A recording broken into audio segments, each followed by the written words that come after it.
hojjettoonni warshaa sukkaara fincaa dhibba oltan daangaa godina Horroo Guduruu Wallaggaa aanaa Sululaa Fincaatti hojii dhaabbii Shankor irratti bobba'anii jiran humnootaan butamanii turan gadhiifamuun dhaga'ame.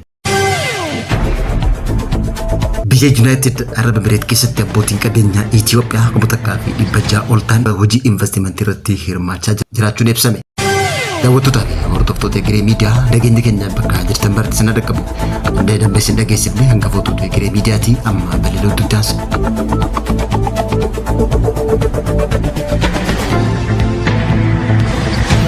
Hojjettoonni warshaa fincaa butamanii galakkifamuun kan ibsame yoo ta'u hojjettoota kanneen keessaa hojjettoonni warshaa fincaa dhibba oltan hojii Shankor dhaabuu irratti kiiloomeetira 17 irratti argamuudhaan yeroo butamanitti naannoo Naashaa Jaamutti fuudhamanii erga deemaniin booda wiixata dabaree kan galakkifamanii gara maatiitti deebi'uu isaanii ibsan. Hojjettoota hidhaman gibaan keessaa tokko akka ibsetti guyyaa dilbataa gara sa'aatii 8 irratti naannoo Naashaa Jaamutti nu fuudhanii deeman. Sa'aatii 24 ol erga tursaniin booda galgala nu gadhiisanii jechuudhaan Doochi Weelee afaan Amaaraatti himuudhaan miidhaan nurra ga'e hin jiru jechuudhaan ibse. Garuu namni tokko akka malee tumamuu ibseeti jira. Namoonni bitamanii galakkifaman ammas Doochi Weeleef akka ibsanitti tarkaanfiin tun kan fudhatamte dhiyeenya kana bulchiinsa aanichaa naannoo lafa warshichaa irratti seeraan ala qonna gaggeessaa turan irraa harroota qonnaatii fi meeshaalee biroo fudhachuu hordofee kan raawwatame yoo ta'u hidhattoonni kunneen meeshaalee namoota kanaa yeroo deebi'uu baatan hojjettoota hin gadhiifnu jechuudhaan Shankooraas gubanii jiraachuun ibsame. Kanaanis yeroo ammaa tana sodaachisaa tursiifni adda addaa kan jiru yoo ta'u hojjettoonni yerootiif eegdonni maasaasanii waliigala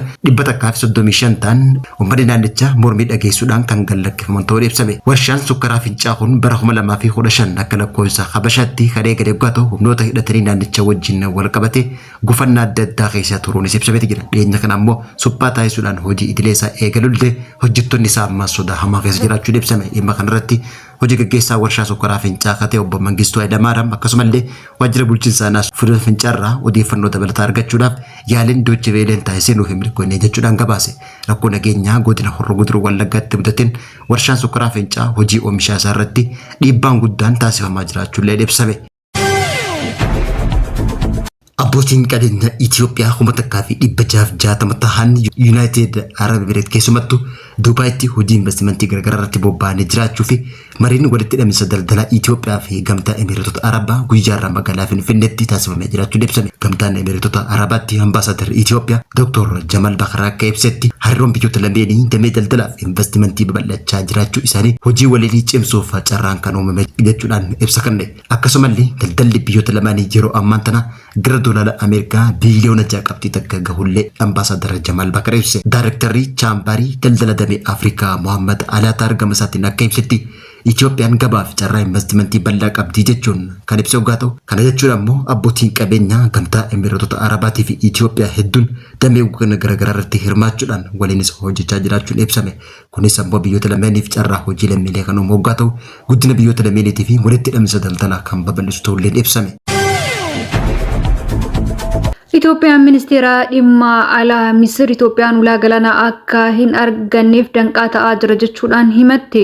Ministeera dhimma alaa Misir Itoophiyaan buufata galaana diimaa keessatti argachuuf tattaaffii taasisaa jirtu fashaleessaa jiraachuu yaalaa jira jechuudhaan kan himatte yoo ta'u dubbi himaan ministeera dhimma alaa ambaasaadar Nabiyaat Geetaachoo ibsa baasaniin akka jedhanitti sochii Misir naannichaa keessatti gootu Itoophiyaan galma buufata galaana diimaa keessatti argattu akka hin milkoofneef taasisaa jirtu danqaa ta'uuf akka deemaa jiru himanii jiru. Naannicha keessatti masaanuu fashaleessummaa fi dhiphummaa uumuuf tattaaffii Misir akka taasisaa jirtu kan himan yoo ta'u haa ta'u malee Itoophiyaan kaayyoo buufata galaanaa argachuuf qabdu karaa nagaa fi itti fufiinsa qabuun galmaan gahuuf akka dhiibbaa uumuu ishee itti fuftus ibsanii jiru.